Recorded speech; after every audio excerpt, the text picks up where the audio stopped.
धड्याचं practice set 1.2 मधला given सगळं लिहून घ्या.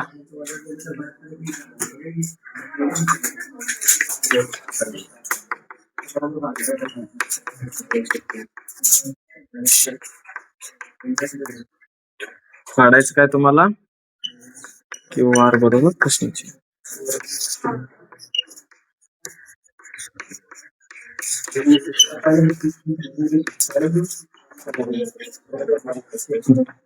अपोलिनस थेरम काय म्हणते? लेफ्ट साइड स्क्वेअर बरोबर आहे.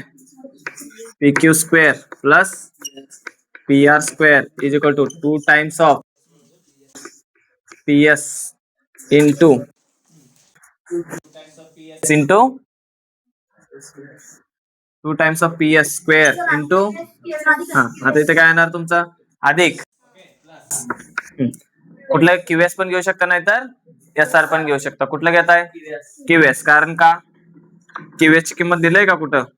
नाही. QS घेऊ शकता किंवा SR घेऊ शकता. चला QS तर QS 2 times of QS square बरोबर आहे का? बरोबर आहे का? QS square. चल लक्ष द्या. मग आता किमत्या माहिती ती P चा वर्ग. P किती आहे? PQ 11चा वर्ग अधिक PR किती आहे? 17चा वर्ग बरोबर 2 आहे तसाच. PS किती आहे? 13चा गुणिले 13चा वर्ग अधिक 2 QS वर्ग आहे तसंच कारण QS माहित नाही. चला 11चा वर्ग 121 अधिक 17चा वर्ग 289 बरोबर 2 गुणिले 13चा वर्ग 169 अधिक 2 गुणिले QS चा वर्ग. चला मग दोघांची ऍडिशन करा. बघा या दोघांची बेरीज करूया. किती येते? बघा किती येते? 410 नक्की 410 बरोबर. या दोघांचा गुणाकार करा. 16 दोन्ही 32 32 आणि 1 33 ओके 338 अधिक 2 QS वर्ग. चला याला इकडे घ्या. 410 वजा 338 बरोबर किती आलं तुमचा? 2 QS वर्ग. दोघांची वजाबाकी करा. किती येत आहे? बघा 72 आलं ना. दोघांची वजाबाकी 72 मग 2 QS चा वर्ग आहे तसाच. मग QS चा वर्ग आहे तसाच इथं 2 गुणाकार मध्ये पलीकडे आल्यावर भागाकार. बा QS वर्ग बरोबर बेके बे 6 राहिला 1 बेसक 12 म्हणजे भागाकार किती आला तुमचा? 36. QS पाहिजे का QS वर्ग पाहिजे तुम्हाला? QS मग वर्गमूळ घ्यायचं दोन्हीकडे स्क्वेअर रूट 36 वर्ग आणि वर्गमूळ कॅन्सल. QS बरोबर किती भेटलं तुम्हाला? 6. समजलं? QS बरोबर 6 आहे तर QS बरोबर 6 आहे तर SR बरोबर पण किती असणार तुमचं? 6 कारण मिड पॉइंट आहे ना S. मग S कोणा बरोबर तुमचा? SR बरोबर किती आला तुमचा? 6. आणि काढायचं काय तुम्हाला बघा काय काढायचं आहे? QR काढायचं आहे. Q पासून R पर्यंत अंतर काढायचं आहे. मग काय करणार? QS अधिक SR मग लिहायचं QR बरोबर QS अधिक SR. मग QR बरोबर किती आलं बघा? हे किती आहे? 6 अधिक 6 मग किती आलं तुमचं? QR बरोबर 6×12. सोपा आहे ना. फक्त कुठला थेरम यूज केला तुम्ही? अपोलिनस थेरम. किमत्या ठेवायचे सोडवायचे. वर्ग वगैरे पाठ पाहिजे 20 पर्यंत पाठ पाहिजे म्हणून सांगितलेलं तुम्हाला. लिहून घ्या. 2 प्रॅक्टिस सेट 2.2 मधला इन अ ट्रायंगल ABC एक त्रिकोण आहे. कुठला आहे माहितीये का? माहितीये. कुठला आहे नाव? त्रिकोण ओके त्रिकोण ABC काढू. ABC नावाचा आहे. त्यानंतर बघा काय म्हणते? AB ची किंमत दिली, AC ची किंमत दिली, BC ची किंमत दिली आणि काय म्हणते बा? Then find the length of the median. Okay length of the median drawn from कुठनं ड्रॉन केलेलं आहे ते? पॉइंट C वरून कोणावर थ्रू केलं ते? AB वर. मग मी A आणि B इथं घेतलं. राहिलं कोण? C इथं. मग C चा मध्यबिंदू कशावर ड्रॉ आहे? AB वर आहे. कळलं का? हो का हेच आहे का? Point from point C to कोणावर झालाय तो? AB वर. कळलं? तर तुमची आकृती तुम्ही नाव चेंज केलं असतं. हे इथं लिहिलं असतं तुमची आकृती वेगळ्या प्रकारे रेषा जाईल तुमचं. लक्षात? त्यामुळं आकृती काढताना पण लॉजिकली काढायचं. चला बघा किमती ठेवूया. AB ची किंमत किती आहे?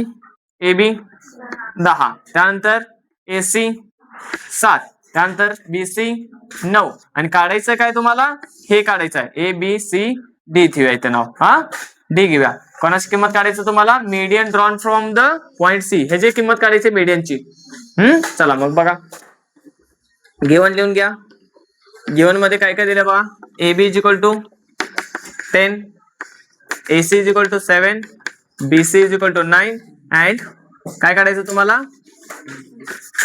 CD is equal to question mark. पुन्हा कुठला थेरम युज होणार तुमचं? मीडियन आहे म्हटलं तर हायपोलेनस थेरम युज करायचा आणि लिहायचं. चला लिहा मग.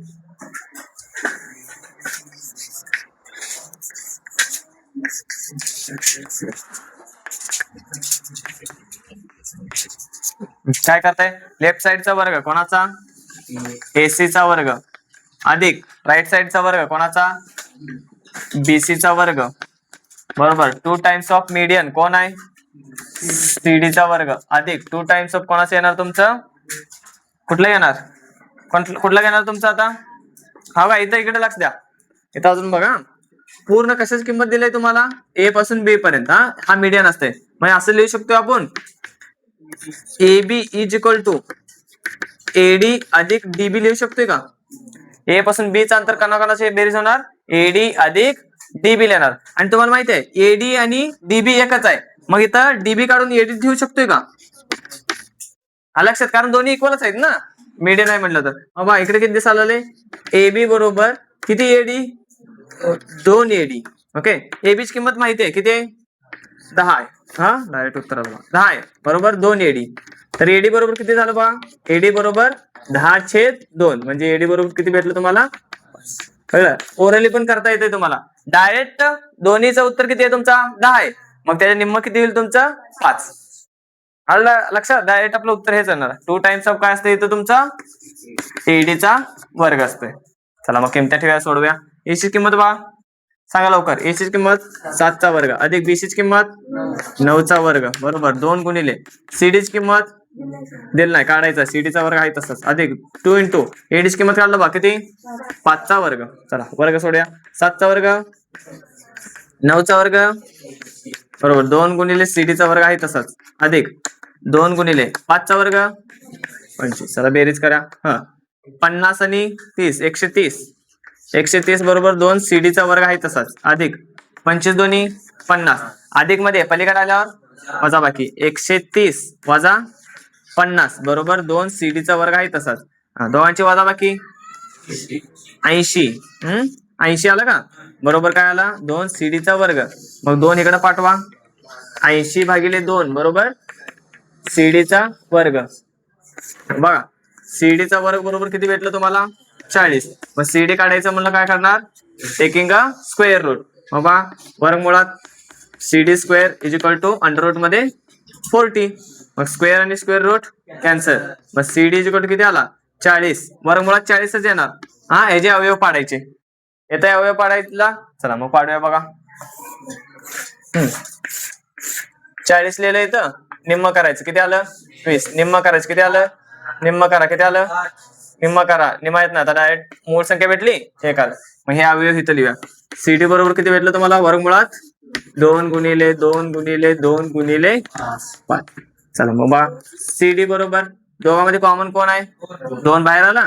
आत कोण राहिला? 2 गुणिले 5 2×5 10. हे तुमचं काय भेटलं? उत्तर. कळलं? CD बरोबर किती भेटलं? मग तुम्हाला CDच काढायचं होतं ना. हो का, C पासून D पर्यंतचं अंतर किती?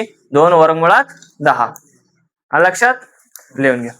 अजून एक सेंटेन्स आहे ना, S is a mid point of QR दिलंय ना.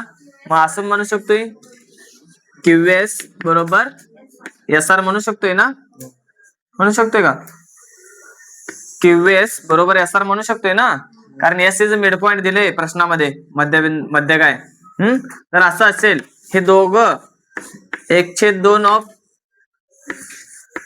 QR असू शकतात का? नाही, पूर्ण QR चे निम्म असतात ना. हे का बघा, हे दोघांची किंमत केवढी असणार आहे? निम्म कोणाच्या? QR च्या. भेटलं?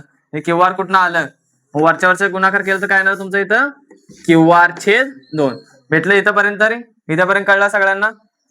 कळलं का नाही? चला मग बघा आता लक्ष द्या. हे कळलं का कुठनं आलं? QS बरोबर SR इज इक्वल टू किती लिहिला तुम्ही? क्यू आर अपॉन 2 कुठं आलं कळलं पहा. फॉर एक्झाम्पल क्यू आर ची किंमत 10 आहे म्हणून समजा, तर ह्या दोघांची किती होणार 5 दिसतं ना, इथं 10 ठेवलं भागिले 2 म्हणजे 5 येणार. हा लक्षात कुठं आलंय क्यू आर छेद 2. चलो आता लक्ष द्या, पहिला सोडूया आपण. पहिला सोडूया बाबा. पहिला त्रिकोण घेतो मी ट्रायंगल पी टी एस. कुठलं घेतोय in triangle P T S.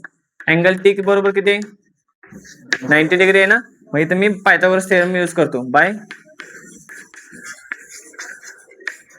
Pythagoras theorem. फक्त या लहान त्रिकोणाचा विचार करा. पायथागोरस थेरम नुसार काय येणार सांगा बघू. कशाचा वर्ग पी एस चा वर्ग बरोबर पी एस चा वर्ग बरोबर पीटी चा नाहीतर पी एस घेऊया. टी एस चा वर्ग कुठलं पण घेऊ शकता. पीटी चा वर्ग अधिक पी एस चा टीएस चा वर्ग. समजलं समीकरण नंबर 1 कळलं का. फक्त आतल्या त्रिकोणाचा यूज केला तुम्ही. कुठलं अँगल पी टी एस चा हे त्रिकोण घेतला तर काय होणार तुमचा हे 90 आहे. त्या पुढचं कोण आहे कर्ण पी एस चा वर्ग बरोबर पीटी चा वर्ग अधिक टी एस चा वर्ग. समजलं इथपर्यंत इक्वेशन नंबर 1. आता मोठं ट्रायंगल घ्या. कुठलं घेतोय बघा ट्रायंगल पी टी आर घेतोय. In triangle P T R मध्ये कोण आहे angle T is equal to 90 degree आहे ना. काटकोन त्रिकोण आहे टी. मग पुन्हा पायथागोरस थेरम यूज करूया. By Pythagoras theorem. Pythagoras theorem घेतलं तर काय होणार आहे बघा तुमचं कशाचा वर्ग पी आर चा वर्ग पी आर चा वर्ग बरोबर हा पीटी वर्ग अधिक कशाचा टी आर वर्ग टी आर वर्ग. समजलं. आता बघा इथं कसं कन्व्हर्जन करतो. पी आर वर्ग भेटलं का इथं ह्या साईडला, मग ह्याच यूज करायचं आहे. पीटी वर्ग पाहिजे. आता इथं काय आहे तुमचा पीएस वर्ग आहे. आता कसं कन्व्हर्जन करायचं बघा. इथं पी आर वर्ग आहे ठेवलं. पीटी वर्ग बघा इथं पी आर चा वर्ग आहे तसाच बरोबर पीटीचा वर्ग आहे तसाच अधिक टी आर आहे बरोबर आहे. टी पासून आर पर्यंत आहे. मग असं लिहू शकतोय मी टी आर ला टी एस अधिक एस आर लिहू शकतोय का.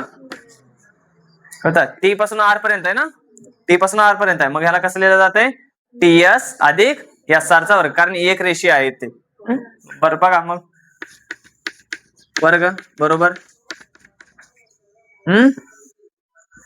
पीटीचा वर्ग अधिक इथं बघा हे सूत्र कुठलं होणार माहिती आहे का ए प्लस बी होल ब्रॅकेटचा स्क्वेअर. आठवत आहे दोन्ही कंसात आहे त्याचा वर्ग आहे. मग काय येणार तुमचा पहिल्याचा वर्ग अधिक 2ab अधिक बी स्क्वेअर म्हणजे काय पहिल्याचा वर्ग अधिक 2 गुणिले दोघांचा गुणाकार अधिक दुसऱ्याचा वर्ग. मग करा पहिल्याचा वर्ग कोण आहे टीएस चा वर्ग अधिक 2 गुणिले दोघांचा गुणाकार कोणाकोणाचा टीएस गुणिले एस आर अधिक कोणाचा वर्ग असणार तुमचा एस आर चा वर्ग. समजलं इथपर्यंत. चला पुन्हा बघा आता पी आर चा वर्ग बरोबर पीटी चा वर्ग. ओके आता बघा पीटी चा वर्ग अधिक टीएस चा वर्ग इथं दिसायला लागलं. पीटी चा वर्ग अधिक टीएस चा वर्ग त्याची किंमत किती आहे ना हो का दिसते का पीटी चा वर्ग अधिक टीएस चा वर्ग ह्याची पूर्ण किंमत किती भेटायला तुम्हाला पीएस चा वर्ग. मग हे पूर्ण काढून काय ठेवलं मी पीएस चा वर्ग अधिक 2 गुणिले टीएस गुणिले एस आर अधिक एस आर चा वर्ग. ठीक आहे इथपर्यंत कळलं. आता बघा इथं एस आर ची किंमत काय एस आर ची किंमत काय हा क्यू आर अपॉन 2. मग ठेवतो बघा इथं पी आर चा वर्ग आहे तसाच पीएस चा वर्ग काय काय भेटलं बघा आता पी आर भेटलं का ह्या लाईनला बघा काय काय भेटलं पी आर वर्ग भेटलं का बरोबर भेटलं पीएस चा वर्ग भेटलं का. ओके आता राहिले ह्याचं कन्व्हर्जन करायचं आपल्याला सांगतो मी. अधिक हे भेटलं का बघा इथं अधिक नंतर हे ठेवतो आहे तसा अधिक 2 टीएस एस आर अधिक हे काय भेटलं तुम्हाला एस आर म्हणजे कोण आहे एस आर म्हणजे कशाचा निम्म क्यू आर छेद 2 चा निम्म क्यू आर छेद 2 च्या निम्म्याचा वर्ग. समजलं इथपर्यंत. फक्त आता इथपर्यंत ह्याचं चेंज करायचं बाकी सगळं हायतच ठेवतो आम्ही. पीएस चा वर्ग बरोबर सॉरी पी आर चा वर्ग बरोबर पी एस चा वर्ग बरोबर अधिक, आता बघा इथं काय करायचं तुम्हाला, इथे काय दिसाल तुमचा क्यू आर. क्यू आर कुठं आहे, क्यू आर. क्यू आर म्हणजे कोणाच्या दुप्पट असतो, क्यू आर ची किंमत. आता बघा फॉर एक्झाम्पल इथं घेऊया क्यू आर. क्यू आर ची किंमत ठेव बरं, किती किती किती आहे तुमचा 2 टाइम्स ऑफ टीएस. आणि कोण आहे एस आर. टीएस म्हणजे कोण, एसटी आहे का, त्या टीएस लाच एसटी ठेवू शकतोय. ठीक आहे, मग फक्त काय पाहिजे तुम्हाला क्यू आर. हो का, हे 2 गुणिले एस आर. इथं लक्ष द्या, एवढंच बघूया, एवढंच बघा. आता 2 भागाकार मध्ये पलीकडे आल्यावर गुणाकार, मग इकडे कोण राहिलं फक्त क्यू आर राहिला. आणि इकडे किती आला तुमचा 2 एस आर. 2 एस आर म्हणजे कोणाची किंमत झालं, कळलं का. हे 2 एस आर काढून काय ठेवू शकतो मी, कळलं घेऊन मध्ये हे 2 एस आर काढून काय ठेवलं मी, क्यू आर चा सॉरी क्यू आर ठेवलं, गुणिले इथला एस टी आहे तसाच आहे, एस टी आहे तसाच आहे. त्यानंतर काय तुमचा अधिक क्यू आर छेद 2 चा वर्ग. हेच भेटायचं पाहिजे होतं तुम्हाला, आलं लक्षात.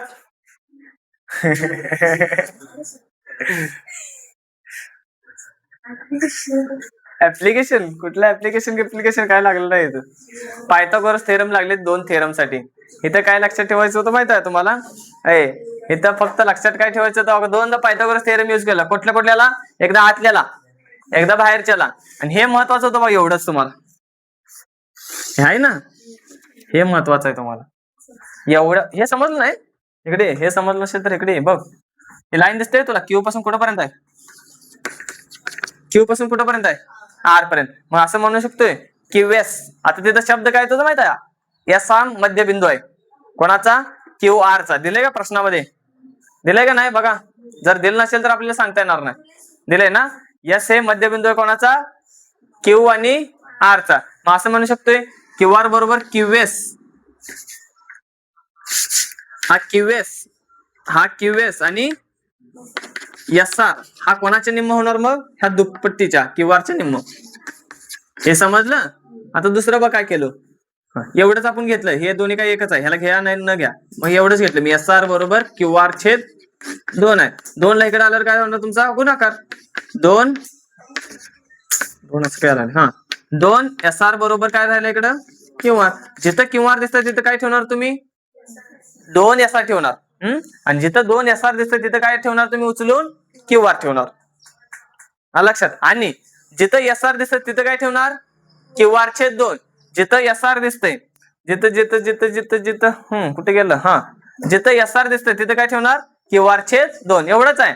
क्यू आर एस आर दिसलं तर क्यू आर छेद 2, आणि क्यू आर दिसला तर एस आर छेद 2. एस 2 गुणिले एस आर, एवढंच आहे. 2 टाइम्स ऑफ एस आर लिहून घ्या. अजून याला हे कळलं, पायथागोरस थेरम नुसार पहिल्या हे आकृतीचा यूज करून पायथागोरस थेरम, पी एस वर्ग बरोबर पीटी वर्ग अधिक टी एस वर्ग. कळलं इथपर्यंत. Equation number 1. पुन्हा कुठला ट्रायंगल घेतला, पी टी क्यू घेतला, मग कशाचा वर्ग येणार, P Q square plus is equal to PT square plus Q T square. इथपर्यंत कळलं. पहिला एक लेफ्ट साइड एक राईट साइड हे कॉमन आहे, हा पहिला दुसरा तिसरा आहे. पहिला ह्याच्या दुसऱ्या बरोबर घ्यायचं, पहिल्या तिसऱ्या बरोबर घ्यायचं. कुठला पी एस क्यू मध्ये एक तर 90 डिग्री दाखव, आणि 90 डिग्री आहे का, काटकोन त्रिकोण आहे म्हणून आपण घेतोय. कुठला आहे 90 डिग्रीच कोण आहे, फक्त टी आहे, त्यामुळे टीचाच यूज करायचा आपल्या दोन्हीकडे. हा लक्षात, एवढं मोठं लिहिलेलं पण आहे, T is equal to 90, T is equal to 90. चला हे कळलं.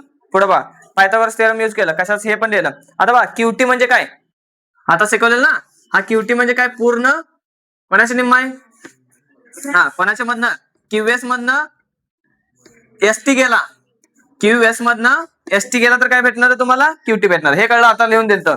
मग ह्याचं सोडलं बा, क्यू एस वर्ग कुठे गेला, लिहूया पीटी वर्ग अधिक, हे सोडवता येतंय तुम्हाला. चला पहिल्याचा वर्ग कोण आहे, क्यू एस चा वर्ग वजा 2 गुणिले दोघांचा गुणाकार, कोणाचा, क्यू एस गुणिले टी एस किंवा एस टी करूया. आता एस टी पाहिजे आपल्याला, एस टी अधिक काय येणार तुमचं, एस टी चा वर्ग. इथपर्यंत कळलं. चला लक्ष ठेवा, पी क्यू चा वर्ग बरोबर पीटी चा वर्ग हो काय एस टी आहे ना, ह्याला जवळ घेतो इथं. एस टीचा वर्ग राहिलं कोण अधिक QS चा वर्ग 2 गुणिले QS गुणिले ST. चला ह्या दोघांची किंमत समीकरण नंबर 1 मध्ये दिले का? PT चा वर्ग अधिक TS चा वर्ग किंमत काय आहे तुमचा PS. मग ते सगळं काढून PS ठेवलं. PQ चा वर्ग आहे तसाच, हे पूर्ण किंमत सोडवलं काय आलं PS चा वर्ग वजा QS आहे बघा. QS आहे. QS हा कोणाचा निम्मा असतोय QR चा निम्मा असतोय मला सांगितलेलं. हा मग लिहू शकतो आपण कोणाचा निम्मा येणार तुमचा QR च्या निम्म कोण असणार आहे तुमचा QS असणार आहे. आला आणि त्याचा काय तुमचा वर्ग वजा 2 गुणिले QS पुन्हा QS आला बा. QS म्हणजे काय असतंय तुमचं QS म्हणजे QR चा निम्मा हा लक्षात गुणिले काय तुमचा ST. मग झालं लास्ट स्टेप. QR वर्ग बरोबर PS वर्ग आधी काय इथं आधी काय भेटलं तुम्हाला QR छेद 2 चा होल ब्रॅकेट स्क्वेअर 2 कॅन्सल झाला राहिला काय मायनस QR गुणिले ST. याला सिस्टमॅटिक लिहायचं झालं उत्तर PQ square is equal to PS वर्ग पाहिजे पहिला PS वर्ग लिहिला मायनस हे पद अगोदर घेऊया मायनस QR गुणिले ST. मग अधिक कुठलं पद यायचा सेकंड पद ओके काढलेला आहे QR छेद 2 चा होल ब्रॅकेटचा स्क्वेअर. ओके चला लिहून घ्या.